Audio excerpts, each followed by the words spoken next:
Hello everyone, blank page চ্যানেলে সকলকে স্বাগত। আশা করি সবাই ভালো আছো। তো আমরা বেঙ্গলি প্যাডাগজি করছিলাম 500 মোস্ট ইম্পর্ট্যান্ট বেঙ্গলি প্যাডাগজি। আজকে আমাদের পার্ট নম্বর 3।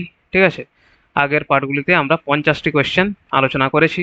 তার মধ্যে আগের পার্টে দুটো কোয়েশ্চেন একটু ঠিক ছিল না, সো সেই দুটো কোয়েশ্চেন এই পার্টে আমি ইনক্লুড করে দিয়েছি।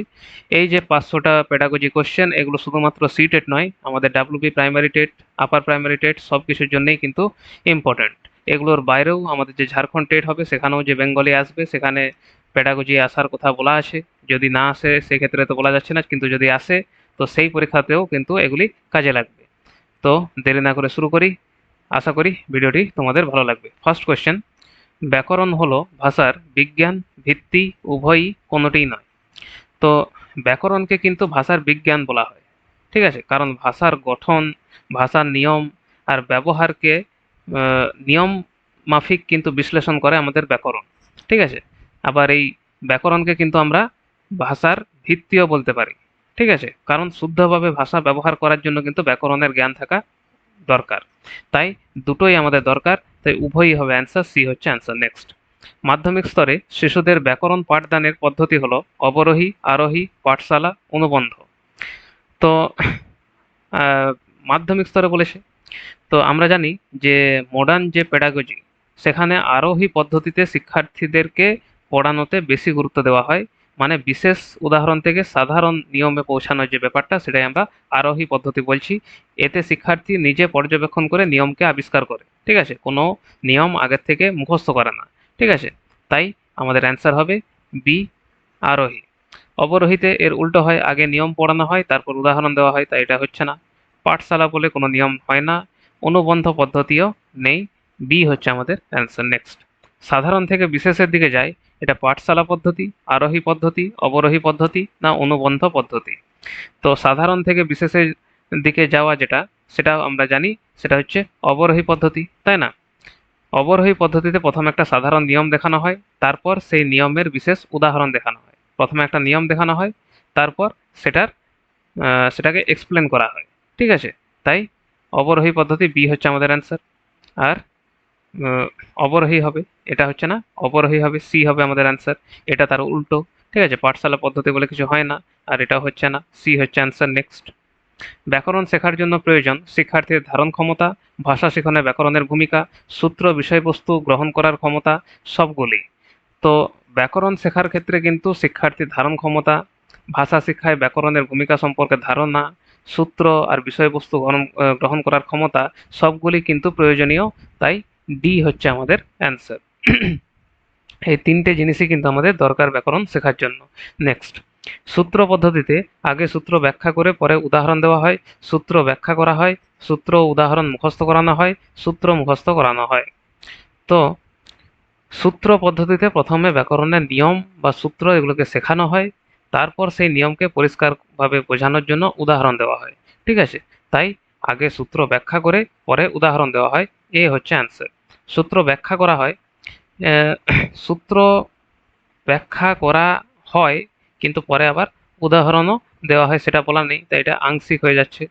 মুখস্থ করানো এখানে হয় না, তাই এটাও হচ্ছে না। ঠিক আছে, এই হচ্ছে অ্যান্সার। নেক্সট, আরোহ পদ্ধতিতে প্রথমে সূত্র বলা হয়, শুধু সূত্র আলোচিত হয়, প্রথমে উদাহরণ দেওয়া হয়, কোনো উদাহরণ দেওয়া হয় না।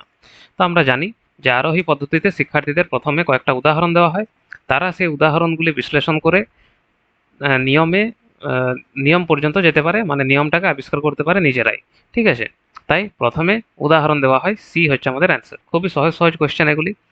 প্রথমে সূত্র যেটা, এটা হচ্ছে আমাদের অবরোহী পদ্ধতি, তাই এটা হচ্ছে না। ঠিক আছে, শুধু সূত্র কিন্তু নয়, আরোহী পদ্ধতিতে শুধু সূত্র দেওয়া হয় না, তাই এটা হচ্ছে না। কোনো উদাহরণ দেওয়া হয় না, এটা তো হচ্ছেই না, সি হচ্ছে অ্যান্সার। নেক্সট, অবরোহ পদ্ধতিতে আগে উদাহরণ পরে সূত্র, শুধুই সূত্র, কোনো উদাহরণ দেওয়া হয় না, আগে সূত্র পরে উদাহরণ। তো আমরা জানি যে অবরোহী পদ্ধতিতে শিক্ষক প্রথমে সাধারণ যে নিয়ম বা সূত্র সেটাকে ব্যাখ্যা করে, পরে সেই নিয়মটা আরো ভালোভাবে বোঝানোর জন্য উদাহরণ দেয়। ঠিক আছে, তাই ডি হচ্ছে আমাদের অ্যান্সার, আগে সূত্র পরে উদাহরণ। আগে উদাহরণ পরে সূত্র, এটা আরোহী পদ্ধতি হয়ে যাচ্ছে, হচ্ছে না। শুধু সূত্র, শুধুই সূত্র দিয়ে হবে না, উদাহরণের প্রয়োজন, তাই এটা তো হচ্ছে না। কোনো উদাহরণ দেওয়া হয় না, এটাও নয়, তাই ডি হচ্ছে অ্যান্সার। নেক্সট, অবরোহ পদ্ধতি শিক্ষার্থীদের কাছে কঠিন কারণ, এটি ব্যাকরণ পঠন পাঠনকে আকর্ষণ করে না, এটি সূত্র দ্বারা ভারাক্রান্ত, এটি জটিলতাপূর্ণ, এটি সূত্র অপেক্ষা উদাহরণ অধিক গুরুত্ব দেয়। তো অবরোহী পদ্ধতি, এখানে শুরুতেই অনেক নিয়ম, সূত্র, সংজ্ঞা এগুলি দেওয়া হয়। ঠিক আছে, ছোট শিক্ষার্থীদের কাছে এগুলো কিন্তু বিমূর্ত জিনিস, আর এগুলি কিন্তু মুখস্থ করতে হয়। তাই এগুলো কিন্তু শিশু শিক্ষার্থীদের কাছে একটা জটিল ব্যাপার। ঠিক আছে, তাই এই ক্ষেত্রে আমাদের অ্যান্সার হচ্ছে বি, এটি সূত্র দ্বারা ভারাক্রান্ত। এটি ব্যাকরণ পঠন পাঠনকে আকর্ষণ করে না, আকর্ষণ কম হতে পারে কিন্তু মূল কারণ এটা হচ্ছে না, তাই এটা হচ্ছে না। এটি জটিলতাপূর্ণ, এটা একটা সাধারণ বক্তব্য। ঠিক আছে, জটিলতাপূর্ণ বটে কিন্তু আরো স্পেসিফিক ভাবে বি। ঠিক আছে, এটি সূত্র অপেক্ষা উদাহরণ অধিক গুরুত্ব দেয়, তা তো দেয় না, তাই এটা হচ্ছে না, বি হচ্ছে অ্যান্সার। নেক্সট, ব্যাকরণ শেখার শ্রেষ্ঠ পদ্ধতি হলো সূত্র পদ্ধতি, পাঠশালা পদ্ধতি, আরোহ পদ্ধতি, অবরোহ পদ্ধতি। তো আমরা জানি যে ব্যাকরণ শেখার যে শ্রেষ্ঠ পদ্ধতি সেটা হচ্ছে আমাদের আরোহ পদ্ধতি। কারণ আরোহী পদ্ধতিতে সাধারণত প্রথমে আমাদের উদাহরণ দেওয়া হয়, তারপর সেই উদাহরণগুলোকে পর্যবেক্ষণ করে শিক্ষার্থীরা নিজেরাই নিয়মে চলে যায়। তাহলে এটা অনেকটা শিক্ষার্থী কেন্দ্রিক একটা পদ্ধতি, তাই সি হচ্ছে অ্যান্সার।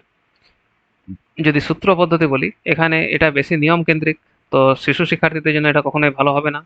পাঠশালা পদ্ধতি, এটা কোনো জিনিস নয়। ঠিক আছে, অবরোহ পদ্ধতি এটা তো উল্টো, তাই এটাও ভালো নয়, সি হচ্ছে অ্যান্সার। নেক্সট, ব্যাকরণ শিক্ষাদানের মূল উদ্দেশ্য হলো সূত্র মুখস্থ করানো, ব্যাকরণের নিয়ম নীতি সম্পর্কে অবগত করানো, বিজ্ঞানসম্মত পদ্ধতিতে ব্যাকরণের মূল বিষয় অবগত করা, ব্যাকরণ সম্পর্কে মোটামুটি ধারণা প্রদান করা। তো ব্যাকরণ শেখানোর উদ্দেশ্য শুধু নিয়ম মুখস্থ করানো কিন্তু নয়। ঠিক আছে, শিক্ষার্থীরা যেন ব্যাকরণের নিয়ম বুঝতে পারে আর সেটাকে যেন সঠিকভাবে তারা ভাষা ব্যবহারে প্রয়োগ করতে পারে, সেটাই কিন্তু আমাদের মূল লক্ষ্য। তাই সি হচ্ছে আমাদের অ্যান্সার, বিজ্ঞানসম্মত পদ্ধতিতে ব্যাকরণের মূল বিষয় অবগত করা। সূত্র মুখস্থ করানো কখনোই নয়। ব্যাকরণের নিয়ম নীতি সম্পর্কে অবগত করানো, এটা গুরুত্বপূর্ণ কিন্তু প্রয়োগ করাও দরকার, তাই এটা হচ্ছে না। ব্যাকরণ সম্পর্কে মোটামুটি ধারণা প্রদান করা, এটা খুবই লিমিটেড একটা লক্ষ্য, তাই এটা হচ্ছে না, সবচেয়ে বেস্ট হচ্ছে সি। নেক্সট, এফসিএ প্রযুক্তির সম্পূর্ণ নাম কি? Formation co relation activity, functional communicative approach, functional correction approach, formative co relation approach. তো এফসিএ যেটা, সেটা হচ্ছে এই পদ্ধতিতে ভাষাকে শুধু ব্যাকরণের নিয়ম শেখানোর বিষয় হিসেবে না দেখিয়ে বাস্তব যোগাযোগের মাধ্যমে বা বাস্তব যোগাযোগের উপর বেশি গুরুত্ব দেওয়া হয়। ঠিক আছে, তো এটার আমাদের ফুল ফর্ম হচ্ছে ফাংশনাল কমিউনিকেটিভ অ্যাপ্রোচ, বি হচ্ছে আমাদের অ্যান্সার, বাকিগুলো ভুল। নেক্সট, এফসিএ এর পিছনে যে তত্ত্বটি কাজ করে তা হলো অতি দ্রুত সংযোগ স্থাপনের ক্ষেত্রে এটি উৎকৃষ্ট পদ্ধতি, অত্যাধিক ব্যাকরণ নির্ভর নয়, অধিক নিয়ম নীতির ব্যবহার। তো এই আগেরটাতেই আমরা পড়লাম যে এফসিএ তে ভাষার যে কার্যকরী ও যোগাযোগমূলক যে ব্যবহার সেটাকে বেশি গুরুত্ব দেওয়া হয়, বাস্তব পরিবেশে যেন যোগাযোগের একটা মাধ্যম তৈরি হয়, সেটাই এই পদ্ধতির মূল লক্ষ্য। ঠিক আছে, ব্যাকরণের নিয়ম মুখস্থ করানো কিন্তু এর মূল লক্ষ্য নয়। তাই এই ক্ষেত্রে আমাদের অ্যান্সার হচ্ছে, যে তত্ত্বটি কাজ করে সেটা হচ্ছে ব্যাকরণ নির্ভর নয় কিন্তু এটা। ঠিক আছে, তাই সি হচ্ছে অ্যান্সার। অতি দ্রুত সংযোগ স্থাপনের ক্ষেত্রে এটি উৎকৃষ্ট পদ্ধতি, অতি দ্রুত সংযোগ স্থাপনের ক্ষেত্রে এটা কিন্তু মূল মানে উদ্দেশ্য আমাদের নয় এফসিএ এর। ঠিক আছে, তাই এটা হচ্ছে না। অত্যাধিক ব্যাকরণ নির্ভর এটা তো নয়, অধিক নিয়ম নীতির ব্যবহার এটাও নয়। ঠিক আছে, তাই সি হচ্ছে অ্যান্সার। নেক্সট, বিশ্লেষণ পদ্ধতিতে সূত্রগুলিকে মুখস্থ করানো হয়, উদাহরণগুলিকে মুখস্থ করানো হয়, সূত্র ও উদাহরণ উভয়ই মুখস্থ করানো হয়, সূত্রগুলিকে উদাহরণের সাহায্যে বারবার বিশ্লেষণ করা হয়। তো বিশ্লেষণমূলক পদ্ধতিতে ব্যাকরণের নিয়মকে শুধু মুখস্থ না করিয়ে উদাহরণ বিশ্লেষণ করে নিয়মের প্রয়োগটাকে বোঝানো হয়। ঠিক আছে, তাই ডি হচ্ছে আমাদের অ্যান্সার। সূত্রগুলিকে মুখস্থ করানো হয়, এটা বিশ্লেষণ পদ্ধতির উদ্দেশ্য নয়, তাই এটা হচ্ছে না। মুখস্থ করানো উদ্দেশ্য নয়, মুখস্থ করানো উদ্দেশ্য নয়, তাই ডি হচ্ছে অ্যান্সার। নেক্সট, কোনো ভাষাকে শুদ্ধভাবে জানতে কি জানার প্রয়োজন? ওই ভাষার শব্দভাণ্ডার, ওই ভাষার অভিধান, ওই ভাষার নানা বই, ওই ভাষার ব্যাকরণ। তো ভাষাকে শুদ্ধভাবে বলতে গেলে বা লিখতে গেলে বা যদি শুদ্ধভাবে আমরা ব্যবহার করতে চাই, তো সেই জন্য কিন্তু ব্যাকরণ সম্পর্কে ধারণা থাকা খুবই গুরুত্বপূর্ণ। শুধু শব্দভাণ্ডার জানলে কিন্তু ভাষার সঠিক ব্যবহার সম্ভব নয়, তাই শব্দভাণ্ডার তো হচ্ছে না। ঠিক আছে, অভিধান আমাদের শব্দের অর্থ জানতে সাহায্য করে, কিন্তু এই ক্ষেত্রে সেটা তো আমাদের বলছে না। ওই ভাষার নানা বই, এটা ভাষা শেখার সহায়ক উপাদান হিসেবে কাজ করতে পারে কিন্তু ভাষার নিয়ম বোঝায় না, তাই এটা হচ্ছে না। ডি হচ্ছে আমাদের অ্যান্সার, ভাষার ব্যাকরণ জানা আমাদের দরকার। নেক্সট, ব্যাকরণ শিক্ষাদানের ক্ষেত্রে কোন বিষয়ের উপর নজর দিতে হবে? ব্যাকরণের সূত্রগুলি শেখানো, সূত্রগুলি বুঝিয়ে দেওয়া, নির্ভুল ও দক্ষতার সাথে ভাষার প্রয়োগ, সূত্রস্থ উদাহরণ অধিগত করানো। তো ব্যাকরণ শেখানোর মূল উদ্দেশ্য সূত্র মুখস্থ করানো কিন্তু নয়। শিক্ষার্থী যেন সেই ব্যাকরণের জ্ঞানকে ব্যবহার করতে পারে, ঠিক আছে? সেই ব্যবহারের মাধ্যমে যেন নিজের ভাষাকে শুদ্ধ করতে পারে আর কার্যকরভাবে একটা যোগাযোগ স্থাপনের কাজে ব্যবহার করতে পারে, সেটাই হচ্ছে আমাদের মূল লক্ষ্য। তাই সি হচ্ছে অ্যান্সার, নির্ভুল ও দক্ষতার সাথে ভাষার প্রয়োগ। ব্যাকরণের সূত্রগুলি শেখানো এটা প্রয়োজনীয় কিন্তু চূড়ান্ত লক্ষ্য কিন্তু নয়, ঠিক আছে?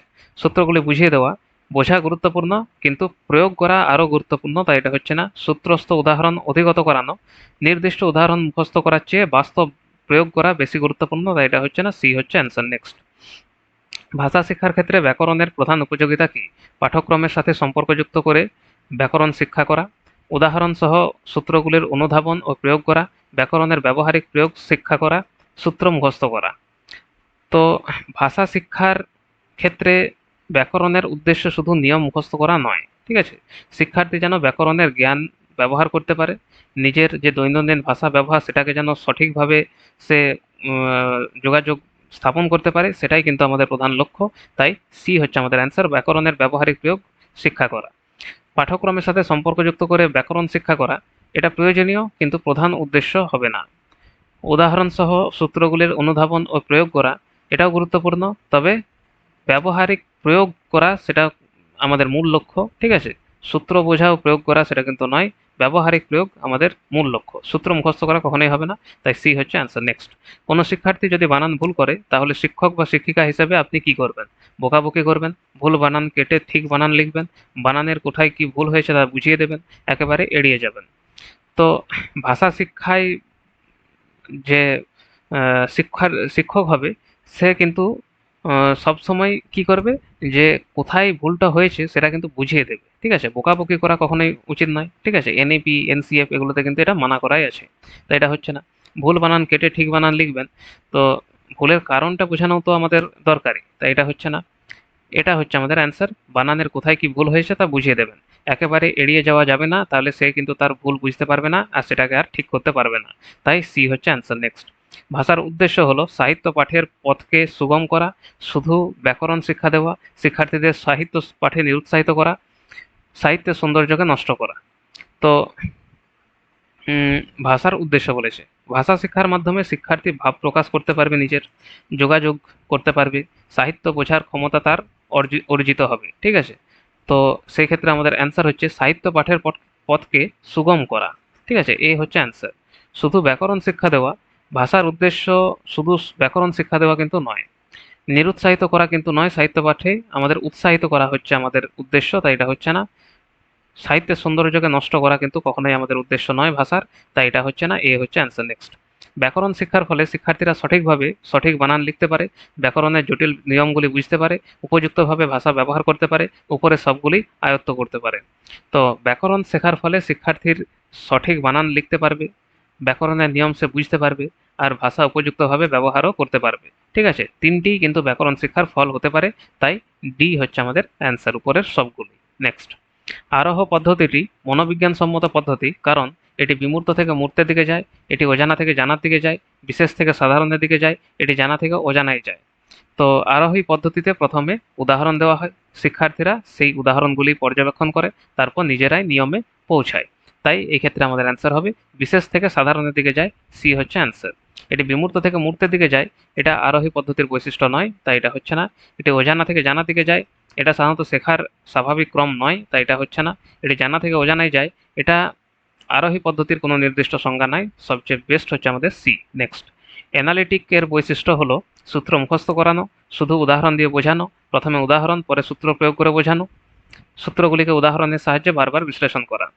তো অ্যানালিটিক বা বিশ্লেষণ পদ্ধতিতে উদাহরণ ও ভাষার ব্যবহার বিশ্লেষণ করে শিক্ষার্থীদের নিয়ম বুঝতে সাহায্য করা হয়, শুধু সূত্র মুখস্থ করানো এখানে উদ্দেশ্য নয়। তাই সূত্রগুলিকে উদাহরণের সাহায্যে বারবার বিশ্লেষণ করা এটাই হচ্ছে এর বৈশিষ্ট্য। মুখস্থ করানো তো হবেই না, শুধু উদাহরণ দিয়ে বোঝানো, শুধু উদাহরণ দেওয়াই যথেষ্ট নয়, উদাহরণ বিশ্লেষণ করে নিয়মটাকেও বোঝাতে হবে, তাই এটা হচ্ছে না। প্রথমে উদাহরণ পরে সূত্র প্রয়োগ করে বোঝানো, এটা আরোহ পদ্ধতির সঙ্গে বেশি সম্পর্কিত, ঠিক আছে? বিশ্লেষণ পদ্ধতির বৈশিষ্ট্য হলো আমাদের ডি। নেক্সট, শিক্ষার্থীর বাচিক ধারণাকে সুস্পষ্ট করার জন্য ছন্দ জানার প্রয়োজন, ভাষা জ্ঞানের প্রয়োজন, ব্যাকরণের জ্ঞান প্রয়োজন, শব্দ ভাণ্ডার বৃদ্ধির প্রয়োজন। তো বাচিক প্রকাশকে সঠিক অর্থপূর্ণ করতে বাক্য গঠন, শব্দের ব্যবহার ইত্যাদি সম্পর্কে ব্যাকরণগত জ্ঞান থাকা কিন্তু দরকার। ঠিক আছে, তাই ব্যাকরণের জ্ঞান প্রয়োজন। সি হচ্ছে অ্যান্সার। ছন্দ জানার প্রয়োজন। ছন্দ কিছু ক্ষেত্রে সাহায্য করে, কিন্তু বাচিক ধারণা সুস্পষ্ট করার প্রধান বিষয়টা হবে না। ভাষা জ্ঞানের প্রয়োজন। ভাষা জ্ঞান প্রয়োজনীয়, কিন্তু এখানে নির্দিষ্টভাবে বলতে গেলে আমাদের ব্যাকরণের জ্ঞান আরও প্রয়োজনীয়। শব্দভাণ্ডার বৃদ্ধির প্রয়োজন। শব্দভাণ্ডারও গুরুত্বপূর্ণ, কিন্তু সবচেয়ে বেস্ট অ্যান্সার হবে আমাদের সি। নেক্সট, বাংলা পাঠ্যপুস্তকের ব্যাকরণ অংশ শিক্ষক কখন পড়াবেন? ব্যাকরণের ক্লাসে। পাঠ্য বিষয়ের ব্যাকরণ জানার দরকার নেই, পাঠ্য বিষয় পড়ানোর সময় অবশ্যই জানা দরকার। তো আধুনিক ভাষা শিক্ষণে ব্যাকরণকে আলাদাভাবে কিন্তু আহ, মুখস্থ করানো হয় না। এটা পাঠের যে কনটেক্সট বা প্রসঙ্গ সেটার সঙ্গে যুক্ত করে শেখানো হয়, যাতে মুখস্থ না হয়, তারা যেন বুঝতে পারে। ঠিক আছে, তাই সি হচ্ছে অ্যান্সার। পাঠ্য বিষয় পড়ানোর সময়ই ব্যাকরণ পড়াতে হবে। ব্যাকরণের ক্লাসে শুধু আলাদা ব্যাকরণ ক্লাসে কিন্তু ব্যাকরণ পড়ালে সেটা ভালো হবে না, সেটা অনেকটা মুখস্থ কেন্দ্রিক হয়ে যাবে। পাঠ্য বিষয়ের ব্যাকরণ জানার দরকার নেই, এটা তো হবেই না। ভাষার ক্ষেত্রে ব্যাকরণ গুরুত্বপূর্ণ, তাই এটা হচ্ছে না। অবশ্যই জানা দরকার, এটা একটা বক্তব্য হয়ে যাচ্ছে। ঠিক আছে, সবচেয়ে বেস্ট অ্যান্সার হবে আমাদের সি। এটা সেরকম ভাবে কিছু আমাদের অপশন বোঝাচ্ছে না।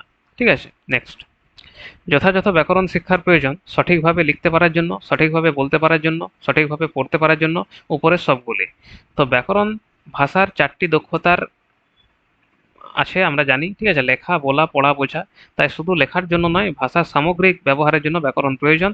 তাই তিনটেই আমাদের দরকার। ডি হচ্ছে আমাদের অ্যান্সার।